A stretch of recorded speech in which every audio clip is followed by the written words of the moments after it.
பண்ணிட்டு ஒரு ட்ரெண்ட் ஆகும். ஆனால் இன்னைக்கு ஒரு தேவையில்லாமல் ஒரு விஷயம் ட்ரெண்ட் ஆகிட்டு தான் இன்னைக்கு வருத்தப்படக்கூடிய ஒரு விஷயம்.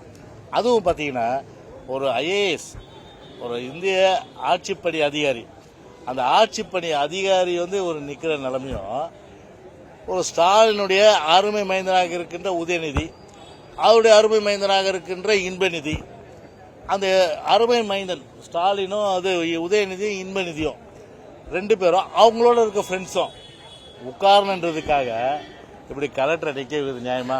அந்த அம்மா சங்கீதா கலெக்டரை பொறுத்தவரை பேட்டி கொடுத்தாங்க. அவங்க என்ன எதிர்த்தா கொடுப்பாங்க சொல்லுங்க? ஏற்று கொடுத்தா அடுத்தது பார்த்தா அந்த இது ட்ரெஷரி டிபார்ட்மெண்ட்ல தான் இருப்பாங்க. அவங்க இதில் அது ஆர்ச்சிவ் டிபார்ட்மெண்ட் ஒன்று இருக்கு இல்லையா, கலெக்டர் தூக்கிடுவாங்க. அதில் தான் தூக்கி போடுவாங்க அவங்க. அதனால அந்த அம்மா உள்ள தெரியும், அதை மனசை பிடிங்கிட்டு அவங்க வெளில பேட்டி கொடுத்தாங்க. அது வேற விஷயம். அதனால அதெல்லாம் உண்மை கிடையாது. தமிழ்நாட்டை பொறுத்தவரை உலகம் முழுவதும் பார்த்தாங்க எந்த லெவலுக்கு ஒரு இடி அமீனுடைய ஒரு மன்னராட்சியினுடைய சர்வாதிகாரம், இடி அமீனுடைய மன்னராட்சியினுடைய சர்வாதிகாரம் தலை தூக்கி இருக்கு எல்லா இடங்கள்ன்றதுக்கு அதுவும் ஒரு சாட்சி. எது அந்த அலங்காநல்லூர் ஜல்லிக்கட்டும் ஒரு சாட்சி. அது ஏன்னா ஆட்சி பண்ணிக்கல. ரெண்டாவது பாத்தீங்கன்னா ஒரு அமைச்சர், இந்த அமைச்சர் என்னும்போது அதுக்குன்னு ஒரு கண்ணியம் இருக்கு, மரபு இருக்கு, மாண்புகள் இருக்கு. அந்த மாண்புகளை பாத்தீங்கன்னா ஒரு ஒரு கான்ஸ்டியூஷனலா அவர் பதவி ஏற்றுறாரு, துணை முதலமைச்சர், அவருக்கு சால்வ் பண்ணிக்கிறீங்க. ஆனா இன்பநிதிக்கு சால்வ் பண்ணிக்க வேண்டிய அவசியம் என்ன இருக்கு? இன்பநிதிக்கு சால்வ் பண்ணிக்க வேண்டிய காலசு உண்மையிலே சொல்ற, கேமரா மட்டும் அங்கெல்லாம் இன்பநிதி காலில் கூட விழுந்துருப்பாப்பல. யாரு? மூர்த்தி.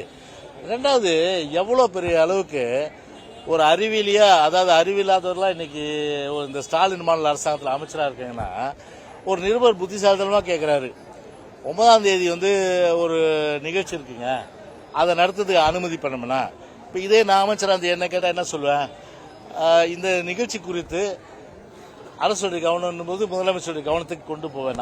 நான் கொண்டு போவேன். ஏன்னா அமைச்சர் கலெக்டிவ் ரெஸ்பான்சிபிலிட்டி, கேபினெட், அரசாங்கம். இவர் சொல்றாரு மாவட்ட ஆட்சித்தலைவர் அவர்கிட்ட நாங்க ரெப்ரசன்டேஷன் கொடுத்துட்டோம், அவங்க அரசின் கவனத்துக்கு கொண்டு வருவாங்க. அப்ப நீ யாரு? நீங்க யாரு கேட்கறேன் நானு. அப்போ எந்த அளவுக்கு பாத்தீங்கன்னா ஒரு எத்திக்ஸ், அதே போல ஒரு தன் அமைச்சர் என்ற அந்த இது என்ன அது கூட உணராம இப்படிப்பட்டவர்களாம் ஒரு ஒரு அறிவு இல்லாத ஒரு சூழ்நிலையில இன்றைக்கு தமிழ்நாட்டை சேர்ந்த அமைச்சர்கள் இன்றைக்கு அமைச்சராக இருக்கிறதா இன்றைக்கு மிகவும் வேதனைக்கும் ஒரு வருத்தத்திற்குரிய ஒரு விஷயமா நிச்சயமா நான் கருதுறேன்.